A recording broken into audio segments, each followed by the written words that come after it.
All right. Good morning or afternoon, everybody. My name is Jay Leask, and this is the M365 Government Community Call, Teams Nation Edition. You have in front of you, I have us in together mode. Feel free to join us there. You have in front of you for the four regular panelists for the M365 Government Community Call. This is a phone call or a video call that takes place every month, the second Tuesday at 11 a.m. 11:30 a.m. 11:30 a.m. Eastern time. We generally focus on U.S. government community tenants, so GCC, GCC High, and DoD content. And the goal of our regular conversation is to discuss the technology that is specifically affecting those customers. So you might be a U.S. federal customer, you might be a state and local customer, you might be a federal systems integrator or a member of the Defense Industrial Base.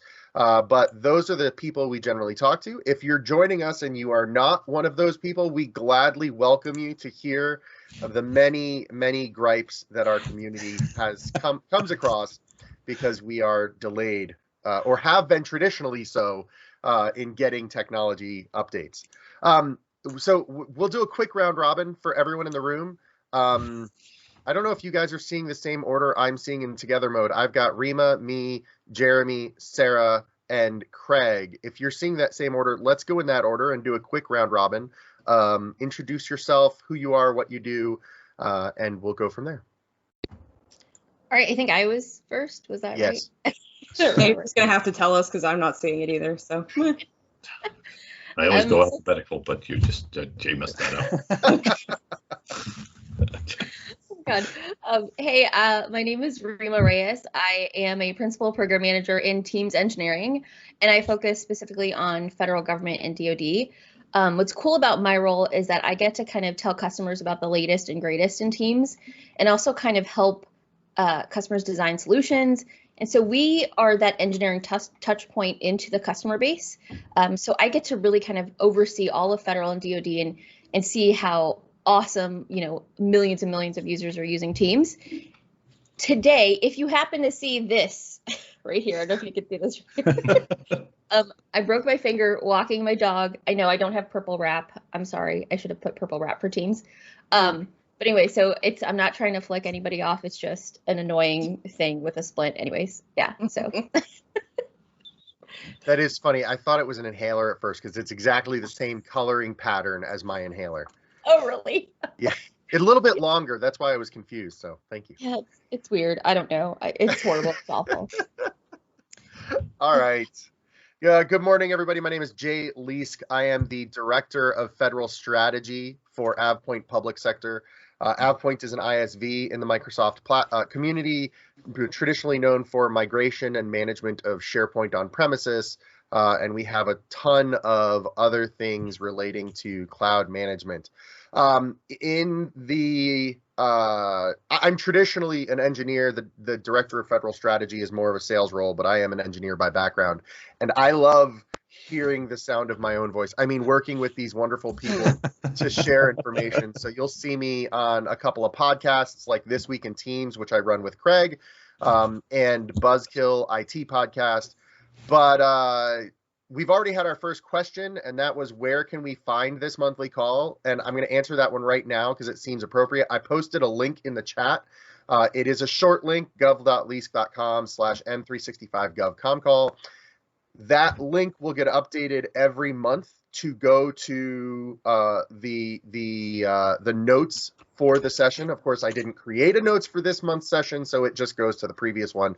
But I promise we'll update that one. You can also find it on the AvePoint LinkedIn. We go live there on LinkedIn. Okay, Jeremy, you're up. Yeah, my name is Jeremy Wood. I am a federal technologist. I work for Millennium Challenge Corporation, which is a small federal agency. I'm also the host of a podcast called The Geek Within, which I use to interview people in IT. How did they get into the IT community? What prompted them to want to be in this crazy world that we're in?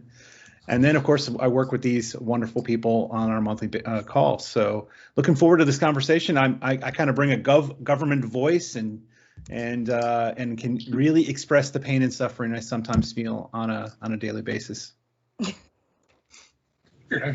Related to Microsoft 365, of course. Oh yes. Oh yeah. Not just being a government Relatable. All right, Sarah, you are up. Okay. Hello, I am Sarah. I am the community manager for the Microsoft Public Sector Tech Community on the All Up Microsoft Tech Community. And it is our community for best practices, the latest news and discussions surrounding the public sector, local and state governments. And I also host the public sector blog, as well as discussion space. We also host AMAs there. I did paste the link earlier in the chat. Please come and join. All right, and Craig, last Me. and potentially least. I mean, Yeah, Special my guest. good friend Special Craig. guest. He's a special My guest. name doesn't rhyme with least, though, like some other people we know. So I'm Craig Jahnke. I am a Microsoft employee. I'm a customer engineer. I am based out of Chicago. I am not, like some of everybody else on the panel, a government specifically addressed person. I tend to field all of Midwest of the United States. But it does mean that I have to or I get to help the city of Chicago, Cook County, the Tollway, Metro, the state of Indiana. I've done a lot of stuff with, and actually our Veterans Administration was a big project I was working on for a while. So I play a lot in the government space, even if I don't want to. But I think the big problem that I have is I forget, right? So I'm like, oh, you can do this. And then they say, no, we're government. We can't do that. So there should be some talk around. I also co-host the podcast with Jay, This Week in Teams, and we're running a virtual event similar to this next month, June 4th, M365 Chicago, and that's a virtual event, and I posted a link there. And I think that covers us. Jay, you want to kick us off? Yeah, thank you. And so the way this is going to work today is this is a call. The five of us can probably talk for the next 40 minutes without interruption, but we prefer interruption. So if you have any questions, please raise your hand, and one of the moderators or ourselves will escalate you to be able to unmute, and you'll be able to ask your question at that time. We're going to kick us off by telling you what we're talking about. So when Chris Horde and I started talking about the event, he saw that we were doing this call regularly and asked us to come talk about specifically what adoption is like in the M365 for government space. It's actually very interesting to have conversations with people in different regions to understand what is it like for you. Craig and I are doing that right now with Teams, understanding how is Teams used in Europe, how is Teams used we're doing a series on Nigeria and Africa right now. So the goal here is to talk about how is Microsoft 365 adoption in the government space. So I figured we'll start here by doing a quick round robin of, what is okay, sorry, I forgot what the question was going to be. So whenever a customer or, Jeremy, in your case, a business owner or manager comes to you and starts talking about adoption, what is the one thing that you want to make sure they're remembering, they're considering? Jeremy, I named you first. Do you want to go first? Well, I have a lot of things. So as a federal agency who did roll out Teams during the COVID period of time, you definitely need to concentrate on education. And being virtual, we really leveraged learning pathways. Every time I get a chance to praise the learning pathways team, I do it because it's a really great tool that can be deployed into the government clouds. I think all of them now, right, Rima? I think so. Well, we're still working on the DoD ones. Well, GCC and GCC High anyway. You can roll it in, and then you can customize it for your own purposes. We've done a lot of user scenario creation, and then we customize those scenarios and put them in learning pathways to help guide people to the educational content for Teams. And then, addition to that, I would say a champions program, and using that to kind of get people who are very Teams aware. We do like a monthly call where we educate the champions with all the upcoming features that aren't even in government yet, but are coming, and that way they're ready and to spread the word as soon as the features get there.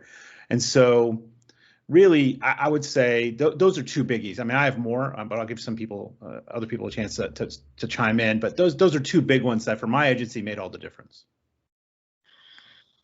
Yeah, Emily was just talking about learning pathways towards the end of her presentation. I agree. It's a great way to make sure you're getting the education out to people. Let's go in different orders. Sarah, what do you think? So obviously, because I'm community-based, I would encourage people to look at and join the public sector tech community, not just because it helps me, but because you have actual members and experts in the field that are engaged on that site on both sides of the line, so both Microsoft and non. And one of the interesting things I found about that is when I do audience research, I look at other studies that are done, and there's an interesting study put out by Edelman, the Edelman Trust study, specifically the one that's focusing on in brands we trust. And we found that most consumers, audience members, however you want to phrase that, they trust people like them more than anybody else. So they're trusting people like them and experts in the field.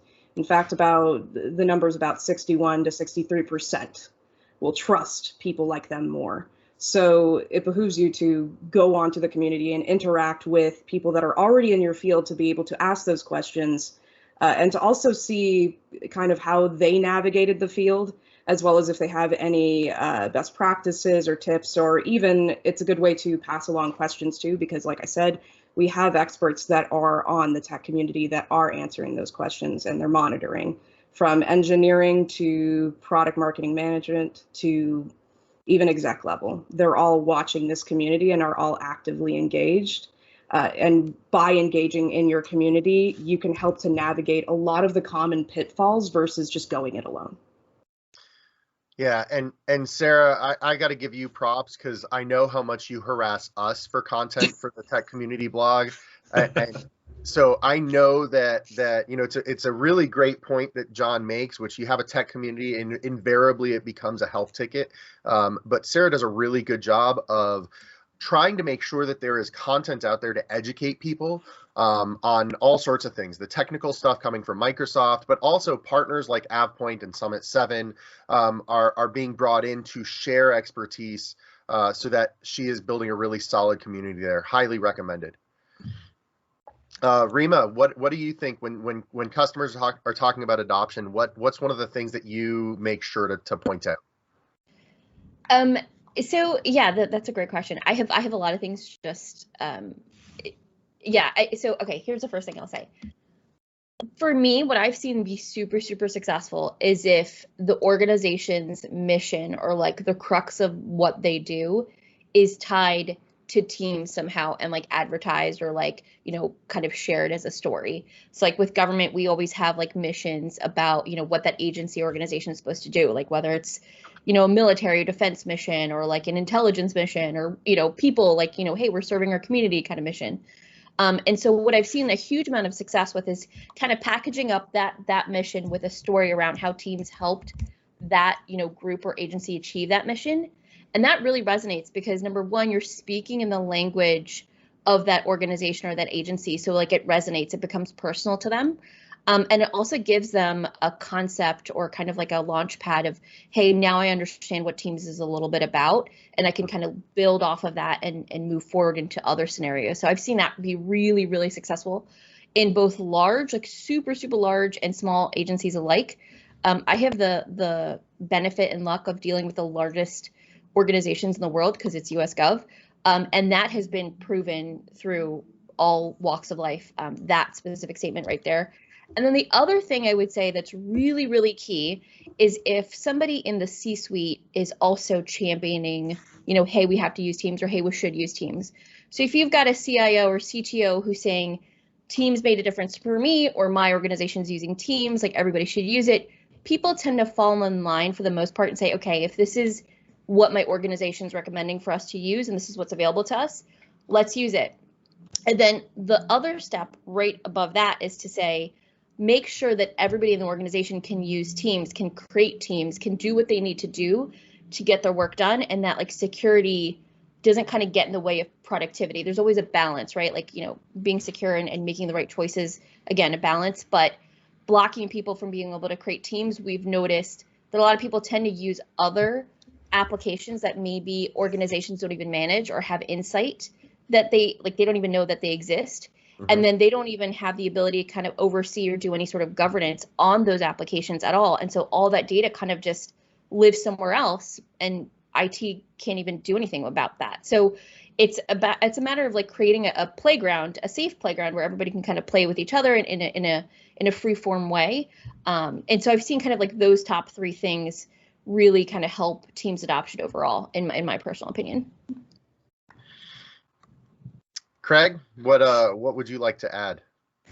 I don't know that I could add anything. I mean, they've covered a lot of it. I will say I just jumped off of a call with a government agency before coming to here, and they're kind of thinking of redoing their SharePoint site as an intranet. So not really Teams related, but the interesting thing that, first thing that came up was we have no budget, right? So we're government. We've already been allocated our resources for the year. So how would we go about doing this stuff? And the group that needs to own the SharePoint site is the communication group, because they want to put all the branding on it, and it's for the whole thing, but they don't want to own it because they're not technical, and they want all the departments to be able to manage their own environments, but they're not technical, so it's going to fall back to IT, who doesn't want it, because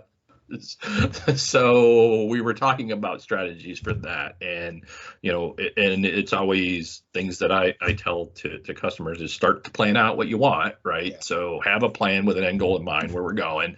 Start small. So proof of concept, let's do one site, let's see what it looks like.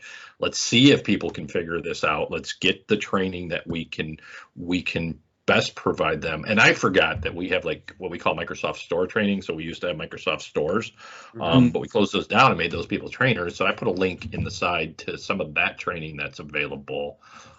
That's gotten pushed up in the chat. So training, that kind of stuff. And then not to forget about governance that we talk about, that there's going to be data and stuff that we're going to put in there. So who do we want to have ownership of what? So that was for them going to be high, right? Figuring out who's going to own it, who would have owner access, who would have admin access, who would have membership access, a process around that. And then, we haven't even begun to talk about monitoring though, but that's always something that I like to remind people about, is like, we trust people, right? But monitor, trust, but monitor.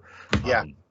So let's keep an eye on our stores. So those are the big things that I say: train them up, and trust them to be able to do things, hopefully empower them to be able to do it, and then monitor and make sure they do the right stuff.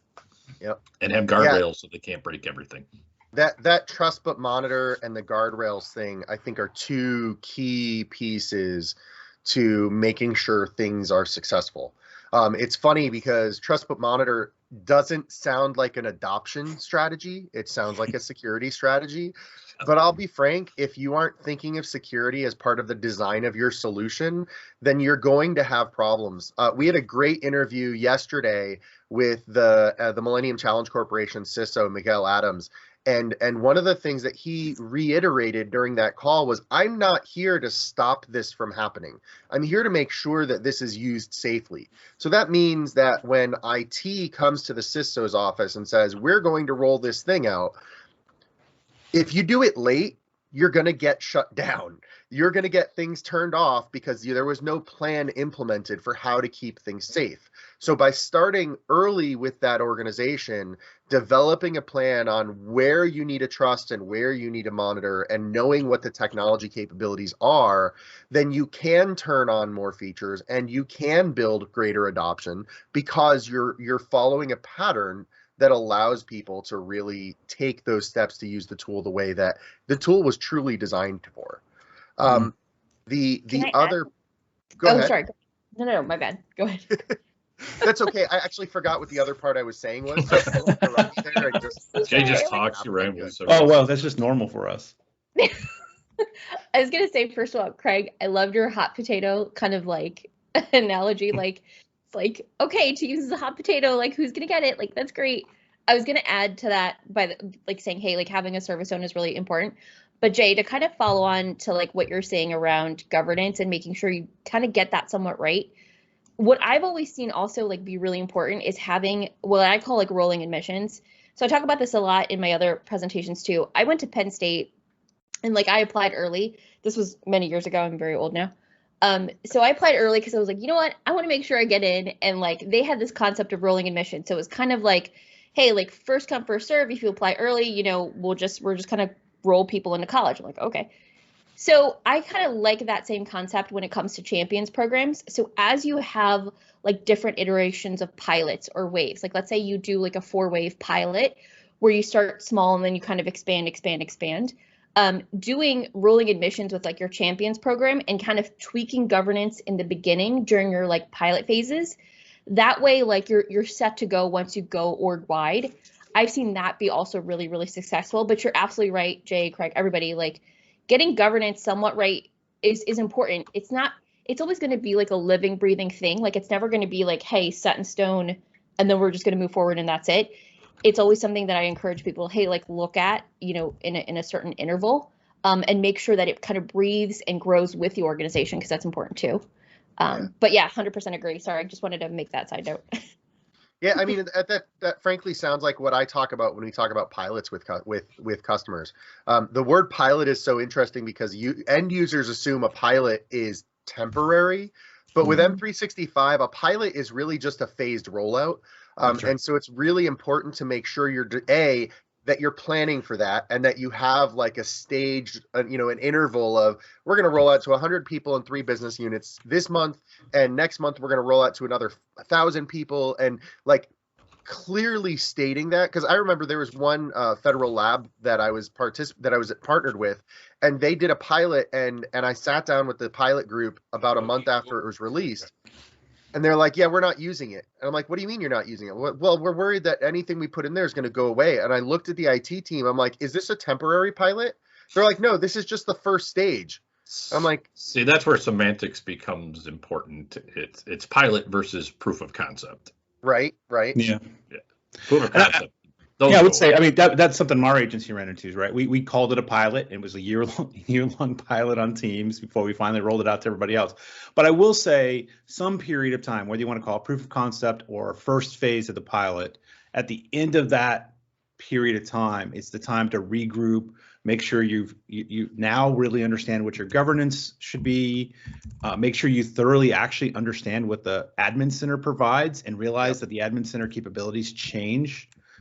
Also, that not all of the settings are in the admin center. You got to learn PowerShell to understand what else you can set for Teams specifically within the government cloud, and then put that governance and stuff in place so that it will then lead to adoption. Right? If you don't have the right governance in place, if you just arbitrarily set it, you may find that there were things you could do, such as I think third-party apps are available in GCC, and we've actually turned that on and are using it, and for a couple third-party apps that we own. And so there's different things you can do that will then drive people to use the tool more effectively instead of just this vanilla experience and what do I do with it and I don't know. Right. So governance is key. That pilot period is key, and then that pilot should also inform your training. Yeah. And by the way, I see that there are a ton of comments in the chat. It is frankly more comments than I have had in a presentation in a long time, and I'm trying my best to keep up with it. So I'm going to do this. Please use the Teams feature to raise your hand if you're willing to speak to the group. You're welcome to turn your camera on when you do, and we'll go ahead and set it so you can unmute and you can ask your questions or add your comments that way. I was just pulling us back into the chat to kind of it being a call and all. So Jerry said, a common frustration in our city is not being able to say to staff what is on the horizon, because most times launch dates are pushed back. One big question they have for us is when Teams webinars will come to GCC. And there's a Webinars is a big thing. So Rima, in a recent conversation, I think it was 2 months ago, well, a month and a week ago at this point, we talked about the release schedule. Do you mind talking a little bit about, recapping a little bit about what we talked on that release schedule and what Microsoft is doing to try and pull that forward? Not just on webinar, but in general. Before you go too far, there was also a comment asking the difference between Teams webinars and team meetings or live meetings, live events. Yeah, add that in there too. So no pressure. Compound question. I'll do the first part, and then I'll let somebody else handle the difference one, because okay, so I joined, sorry, this might be a slightly several minute story, but I joined Teams Engineering 2.5 years ago, and I came from the government space. So I've always worked in gov, ever since, my career really began. I've always worked in federal gov in some way, shape, or form. Even when I joined Microsoft 5 years ago, I was doing SharePoint consulting for gov. And when the cloud first came out, it was all like, hey, we've got these FedRAMP accreditations or disaccreditations. There's so many US Gov kind of standards that have to be applied to how we build our gov clouds that everything seems to be always late. And then the other part of that was, well, what is and what isn't, right? And I think that was the big question. I know I had that even before I joined Teams, and that was one of my goals when I joined Teams Engineering. I was like, you know what? I'm going to try to see if I can make a difference by kind of elevating these voices in Gov, because it's important. I mean, the work that Gov does is very mission critical. I mean, we're legit saving lives. It's awesome, and it's very impactful work. So with that mindset, I kind of came in a bull in a china shop, kind of just, taking down names, kicking butts, right? And we've, I think a lot of people heard me. I was going to actually show up into work with a American flag suit with a bald eagle on my back, but I was like, you know what? That might be too much, a little too much gov. But I was known as the gov girl within Teams. So anyway, so with all of this kind of evangelizing, vocalizing, kind of getting the customer story, what we've done is we've actually really changed how Teams and other services look at how they build and deploy for gov. So one thing that Teams Engineering is starting to do, and you'll actually start seeing this with a few product releases that we've had, when we don't require some sort of US Gov accreditation, meaning FedRAMP or some sort of review, we're trying to release as close or at the same time, SIM-ship is what we call it, which is simultaneous shipping. We're trying to ship features in GCC the same time we ship them in commercial. And you'll see that with Microsoft Lists, a few features in meetings actually came same day as commercial. And we're really trying to change the mindset to say, hey, when we look at Gov, let's look at Gov from day one versus an afterthought. So now whenever we do our planning for our features, all the Gov clouds are a part of that. It's commercial, it's EDU, it's all of Gov. And Teams is we're leading the charge in that sense. And I think we've actually influenced a lot of other products as well to do the same thing. So what's been really cool is that now we've gotten, that part really kind of tightened up, right? The next piece is that we're working on is roadmap. So roadmap, we're working with marketing around, hey, how do we advertise roadmap so that it makes sense for our Gov customers? Our thing is that what we always say, when I always say to my customers is, hey, if you're looking for what's coming next, pay very, very close attention to the M365 admin center. There is a message center place, that's in your admin center. And when you look at message center, that will actually show you release notes for what's coming in your tenant. So whatever cloud you're in, pay very, very close attention to that, because that's going to be the goldest copy of anything you have in terms of what's coming. And so just, I would say pay more attention to that than you might, with the public roadmap.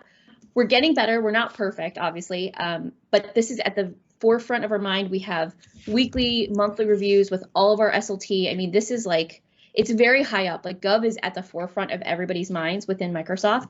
And I like to feel that I made a little part of a difference in that because I was screaming so loud. But things are going to get better. Things have already started getting better. Hopefully folks have seen that. And the best is yet to come. So I don't know, hopefully that helps.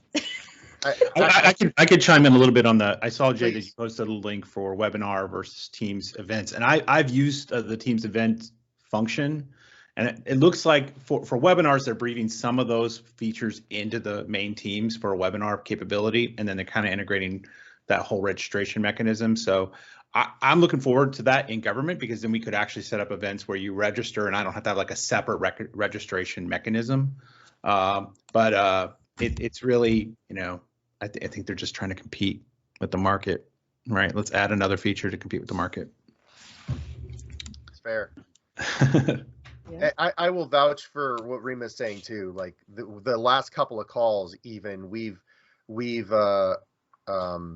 had discussions on features that people really want, and it's been one of those things where it's like, hey, this just released in commercial and in the GCC at the same time, or within a week or two of each other, and so it's really exciting to see that pace speed up as the government has become more, not just more vocal in being interested in these capabilities, but also as the government has become more willing to adopt these capabilities more quickly. I've been supporting Gov for 15 years, and 15 years ago, the rule was the government was 10 years behind in technology. Mm-hmm. They're not anymore. And that pace has sped up very quickly to the point where the government is clamoring for things and sometimes even driving some of the capabilities that are coming to the platform. So bravo to Microsoft on that one. All right, we have a couple of hands. Hamad, would you attempt to unmute, and let's see if we did that right? Yes, sorry. Hi, Perfect. everyone. Can you hear me? Yes, welcome. Yeah, thank you very much. I'm from London, by the way, just to tell that. I mean, as everyone's from different areas anyway. Basically, my question was that if you refer back to it, I'm sure you guys have worked with different governments around the world. I mean, at the end of the day, are normally governments, serious about? For example, the thing is, you do hear horror stories, or even, for example, some IT contract mishaps, basically, for example. So about some years ago, 3, 4, 5 years ago, this is just an example, okay? What happened was that the UK government actually ordered a contract to create a new IT system for the NHS, the National Health Service over here in the UK, yes? And then eventually what basically happened and transpired, obviously you guys can't specifically comment on that contract, but just a general idea that then it really actually happened that it basically, the entire thing broke up, fell apart, if you know what I'm talking about. So I mean, my general question was that, do you think the governments are serious about modernizing their infrastructure as such of services, or that, for example, because at the end of the day, if the governments, they do that, they're able to deliver services to their citizens at a lower cost, plus and they can also do it, in direct terms. So for example, instead of me going, let's say if I need to go and extend my house, for example, okay, so then I would have to go and ask for a extension notice from the council over here in the UK, at least. So instead of doing that, I would have to go to the main my district office and then get the paperwork and that's what fill it out. Instead, why not put that up on the main government portal, the paperwork basically? The citizen could mainly download the paperwork out, or even fill it online, submit it, and then maybe after 5 or 6 days, something like that, then a notice would be sent out to the citizen saying, okay, citizen blah blah blah, and for example, reference number blah blah blah. We've had a look at your application. Can you just come in and discuss what you want? That's it. Yeah, that sort of thing. If you know what time. Yeah, no, it's a great question. So what I'm hearing, and we'll go ahead and pull through the panel here a little bit, but what I'm hearing is the government really interested in modernizing its service capabilities to the end user? Jeremy, I'm going to throw you under the bus. You're our government representative on the call. What are your thoughts? Well, luckily my government agency doesn't have public facing, but I have worked for other agencies that do.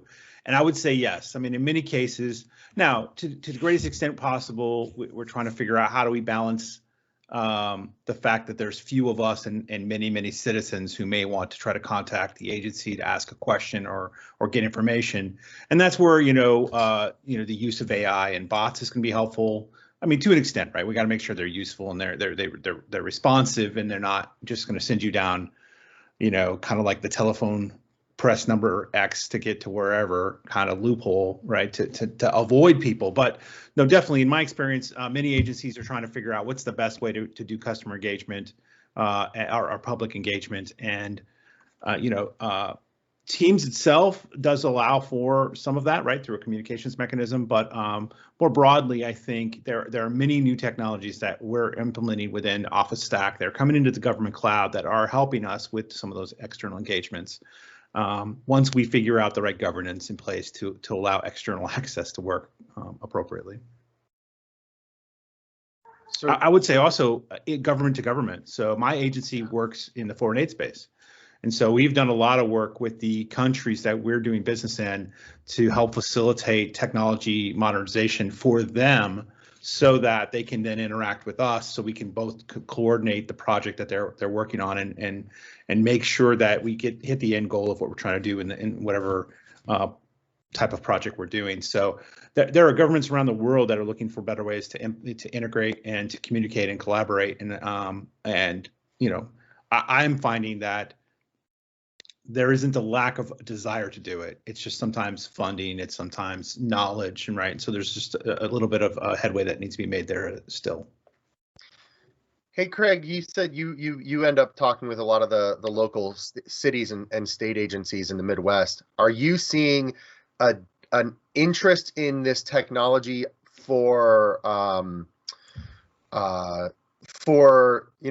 internal purposes, or let me rephrase that. Are you seeing people interested in growing the technology capability because they are genuinely interested in improving the service, or are you seeing more of they have to do something so they're doing it? It's a mixture of both. They want to be more efficient at their jobs, and they want to be able to get things done easier. So in a lot of ways that enables it. And I'd like to go back to something that you touched on, and I got something to add to that question that you were just asking, and kind of to build on what Jeremy was talking. But I think, and it all is going to play together, right? We used to have these conversations with the government, and well, it was always lag behind, and we don't care because we're not going to the cloud anyways, right? And then we had the pandemic, and everybody had to go there, or a lot of people had to go there. And that was new and exciting for a lot of reasons, because then they learned that they could work remotely when they never believed that they could. So they're trying to keep that, because they don't necessarily want to go back to work full time if there's any part of their job that they can do remotely. For my IT workers and for the admins who just work behind the scenes, obviously you got to have some people facing, but you know this, Jay, my brother is a lawyer, and what he's seen the biggest change in is the legal system for like the county courthouses and stuff, and the state prosecutor's office and all of that stuff have readily adopted some kind of telecommunication, not necessarily Teams always, but he has said, he has been able to, where he used to have to drive to the courthouse and appear to a court and stand in line to get 5 minutes to just say, Judge, I need a continuance. They're doing all their status meetings and stuff remotely, and he doesn't see that ever going back, because the judges really like that. Everybody, they can just stay in their office. They can just rifle through these. It's, hey, what are we doing? If it's not a if it's not a trial, but we just need to get an update on a status, it's making the court systems, at least here, a lot more efficient, because they had to catch up for a while. They were closed down because of COVID. So I just think that the ability to, people are seeing processes and stuff like that. And then I have been asked, how do we make lately? And I've been telling you, I think, Jay, we're talking about this. Everybody's kind of had to go to M365, the cloud, in some way for COVID. Now they're starting to look at how can I take advantage of that? How do I get my governance around Teams? What's in Teams can I use? And then they're also looking, I've had a lot of law firms actually reaching out about how do I take advantage of Power Apps and Power Automate to automate all this work process that I've been doing. So I see the next year kind of really being that, how do I automate stuff? And I think more than ever, the government is ready to take out, because, what is the government? When we think government, we think paper pushers, right? So Yeah. if I can automate those processes and get rid of some of those files, right? Yeah. Natural. No, I think that's exactly what I was thinking is, there is a mixture of people who do it because they have to, but a lot of people in government, Rima, you said this earlier, is a lot of people in the government space are there because they're trying to make a difference in how things are handled and how services are provided to citizens and how the government runs. And those people are really driving the change. I think those are the type of people that have changed the government mindset of being 10 years back in technology to being, part of the drivers for the capabilities. In the interest of time, I'd love to take one more question, and someone had their hand up, and unfortunately, it looks like they're not in the chat anymore. If there is another question in the chat that you guys want us to focus on, please do. Before we jump to that, because I have a feeling we're going to run a little bit close to over. I'm not going to say that. Before we do, I just want to remind everybody, please feel free to join us the second Tuesday of every month at 11:30 Eastern. We'll post the link in here again that you can it'll take you straight to our last article in the tech community, which will give you the information you need to be able to find us. Sarah, I know you've been actively monitoring the chat. Is there a question you want to bring up? I was seeing if one of the other people to raise their hand was still in the chat, but you had said he had left. So yeah. Let's see. Not any other one I wanted to highlight here. What was the next one down? I thought Rima had that one. Nope. Well, I can follow on a little bit about platform makeup, if that's. Yeah, I thought you had mentioned like the second question down, but then I will also be looking at this whole chat, and if there's any questions that we need to follow up with, I will try to follow up with them in our blog that we're going to do after this is done. She's like, what? Right Oh my God. So Sarah yells all the time. She's like, Rima, post information. I'm like, sorry. And I'm so slow now because of the finger. Anyways, so typing has been a challenge for me today. I was going to say regarding platform, and I want to kind of mention or define what platform is. So when we talk about Teams platform, we're really talking about taking, Teams to the next level. What's next after chat, calling, and meetings, right? And just core collab. What's above that? How can we kind of leverage our existing investment and kind of take it up a notch? And that's what we internally and we kind of brand as Teams platform. So with Teams platform, essentially you can build your own apps.